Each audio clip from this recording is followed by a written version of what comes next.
Well, hello, friends. Here's Pastor Russ again, and I'm here this morning to do another episode of our mini Bible study that can be done every Monday, 10 minutes or less. So glad to be here with you, and we're studying the book of Genesis. So if you'd open up Genesis to chapter 7 of Genesis, we're right at the beginning of the story of Noah and his ark, the flood story, which is kind of part two of Genesis. Part one was about the creation and Adam and Eve, and now we're talking about the flood. So, chapter 7 is what I'm going to read, and then we'll talk a little bit about this. The Lord then said to Noah, "Go into the ark, you and your whole family, because I have found you righteous in this generation. Take with you 7 of every kind of clean animal, a male and its mate, and 2 of every kind of unclean animal, a male and its mate, and also 7 of every kind of bird, male and female, to keep their various kinds alive throughout the earth. 7 days from now I will send rain on the earth for 40 days and 40 nights, and I will wipe from the face of the earth every living creature I have made." Now, one question people have is why 7 pairs instead of just 2 pairs? What does that have to do with anything? Well, the matter is they need to worship, and they will sacrifice animals on the ark in worship of God. That's part of the ancient worship, and so that's what they were used for. Continuing on with verse 6. Noah was 600 years old when the floodwaters came on the earth, and Noah and his sons and his wife and his sons' wives entered the ark to escape the waters of the flood. Pairs of clean and unclean animals, of birds, and of all creatures that move along the ground, male and female, came to Noah and entered the ark, as God had commanded Noah. And after the 7 days, the floodwaters came on the earth. Interesting to me here that Noah didn't have to go out and get the animals. All of the animals came to the ark. And God had performed this miracle of providing those for him. And also that he was 600 years old. Seems like an awful long time for people to live.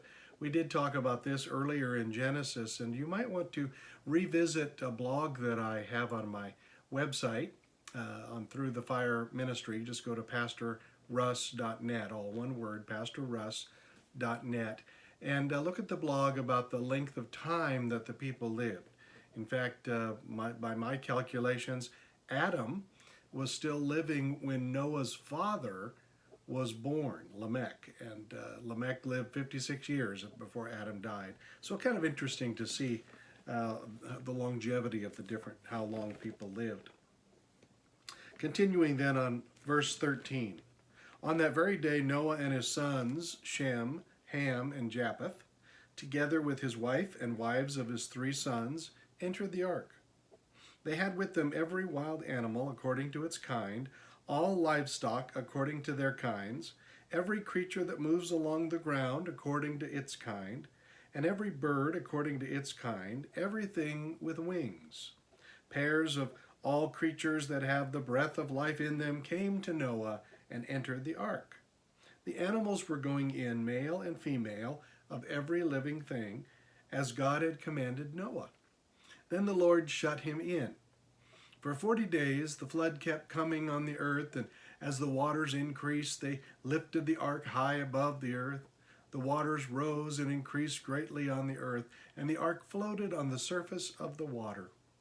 They rose greatly on the earth, and all the high mountains under the entire heavens were covered. Now, right here, I might want to stop because there has been a long debate amongst theologians, Bible scholars, about was this a localized flood that just happened in one area, or was this a worldwide flood? And it seems to me that what we just read there, verse 19, seems to make it a worldwide flood. It says again in verse 19, the waters, they rose greatly on the earth, and all the high mountains under the entire heavens were covered. All the mountains under the entire heavens were covered. So to me it seems like this is a worldwide flood. Going on with verse 20, the waters rose and covered the mountains to a depth of more than 20 feet. So they rose above the highest mountain peak 20 feet above that. That's a lot of water. Every living thing that moved on the earth perished: birds, livestock, wild animals, all the creatures that swarm over the earth, and all of mankind. Everything on dry land that had the breath of life in its nostrils died. Every living thing on the face of the earth was wiped out: men and animals, and the creatures that move along the ground, and the birds of the air were wiped from the earth. Only Noah was left, and those with him in the ark. The waters flooded the earth for 150 days. So more than almost, not quite, but almost half of a year, the waters covered the earth until they began to recede. I think another interesting thing that is interesting here is how the waters came to the earth. It says that the waters came up from the earth, from the bottom, and also from above. So the heavens opened up and brought down a lot of water, and that water came down. But then the water also came up from the ground. So it came from two different directions to cover the earth. And if you remember, there was a firmament around the earth. And this atmosphere around the earth was, I think, kind of like a greenhouse effect. And what it did was it protected the animals, the people underneath of this greenhouse from the dangerous, aging, ultraviolet rays of the sun. And I think when this amount of rain that fell over 40 days and 40 nights came, I think then that firmament then disappeared and changed to become the atmosphere, the clouds that we see today. And they don't hold nearly as much water as they did back then in the time of Noah. And I think this is also going to account for why the people aged differently after the flood than they did prior to the flood. And I think it's because of the greenhouse effect, again, of the protecting us humans from the aging ultraviolet rays of the sun. When that disappeared after the flood, then we were no longer protected. Well, that's chapter 7. Noah's on the boat, and the waters are covered the earth, and what's going to happen next? An exciting story. Hope you can join with me next week as we look at chapter 8 and we examine more of this story of the flood in Genesis. But until then, this is Pastor Russ just saying goodbye, hoping you have a wonderful day, and we'll see you again real soon. God bless.